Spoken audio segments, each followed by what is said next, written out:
Hello and welcome to another Come Read with Me. Today we'll be reading Cinderella.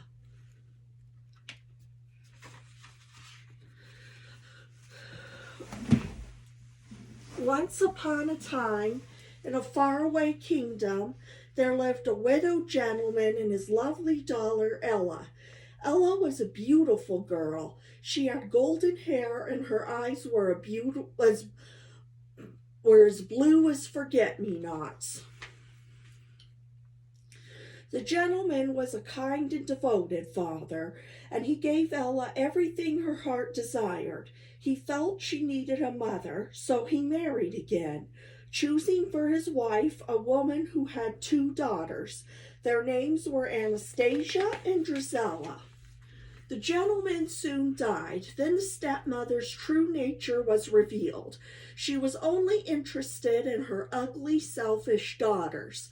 The stepmother gave Ella a little room in the attic, old rags to wear, and all the housework to do.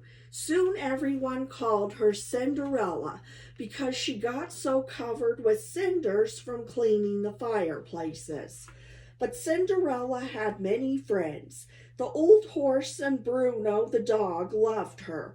The mice loved her too. She protected them from her stepmother's nasty cat, Lucifer. Two of her favorite mice were Gus and Jacques. Cinderella was kind to everyone, even to Lucifer, but Lucifer only took advantage of her kindness.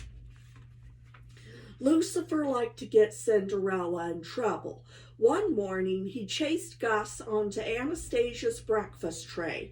She screamed and blamed Cinderella.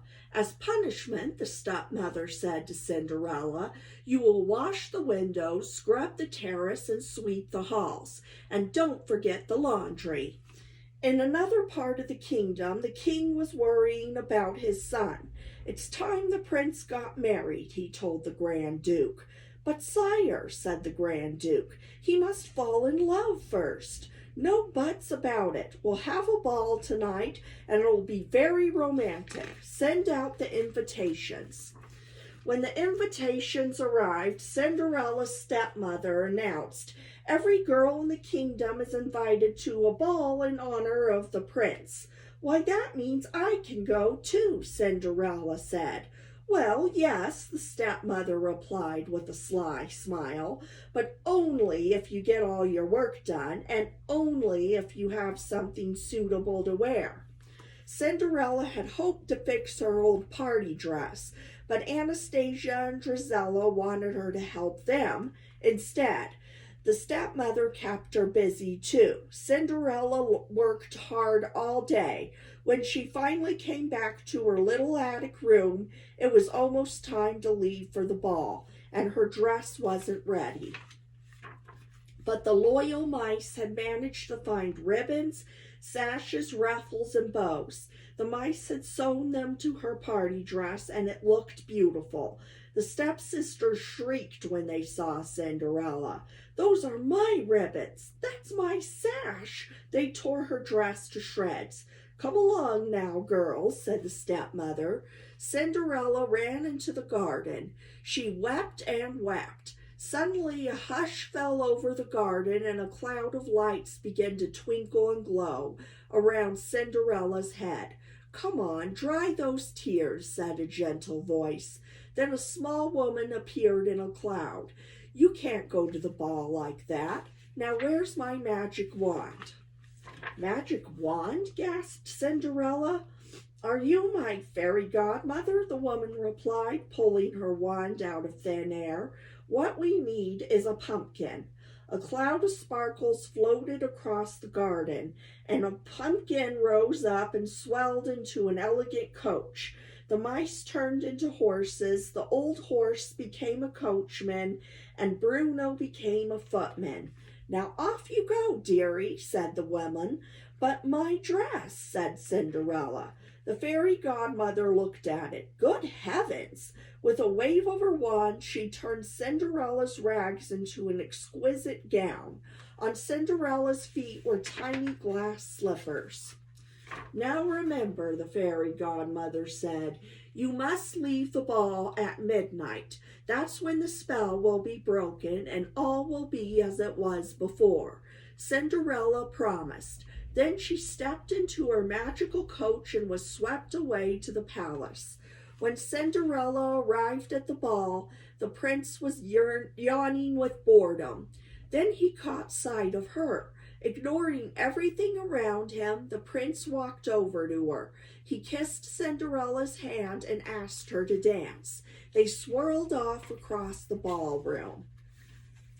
The prince never left Cinderella's side.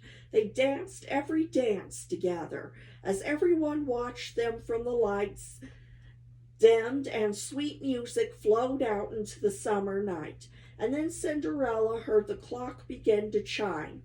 "Oh no," she gasped. "It's midnight. I must go." "Wait, come back," called the prince. Cinderella hurried down the palace steps. In her haste, she lost one of the glass slippers, but she had no time to pick it up. She leapt into the waiting coach. As soon as the coach went through the gates, the magic spell broke. Cinderella found herself standing by the side of the road, dressed in her old rags. On her foot, she still wore the glass slipper. Her coachman was an old horse again, and her footman was Bruno the dog. Her coach was an old hollow pumpkin, and her horses were 4 of her mouse friends. They looked sadly at Cinderella. They all hurried home. They had to be back before the others returned from the ball. The next day, the stepmother told the girls that the Grand Duke was coming to see them. He's searching the kingdom for the young lady whose foot fits the slipper. Whoever she is, she will marry the prince. Cinderella smiled and hummed the very waltz that had been played at the ball. The stepmother became suspicious. She locked Cinderella in her room. Gus and Jack had a plan to help Cinderella. While Anastasia and Drizella tried to squeeze their big feet into the little glass slipper, the 2 mice sneaked into the stepmother's pocket. They got hold of the key, tugged it up the stairs, and unlocked the door. Cinderella rushed downstairs to try on the glass slipper.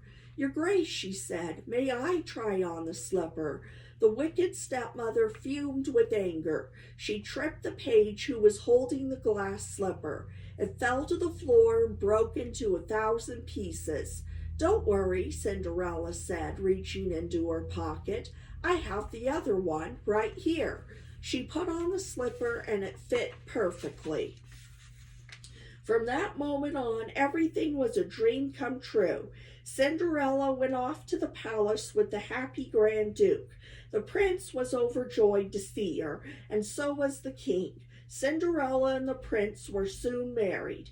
In her happiness, Cinderella didn't forget about her animal friends. They all moved into the castle. Everyone in the kingdom was delighted with the prince's new bride, and Cinderella and the prince lived happily ever after. That's the end. Join me next week for another Come Read With Me. Bye.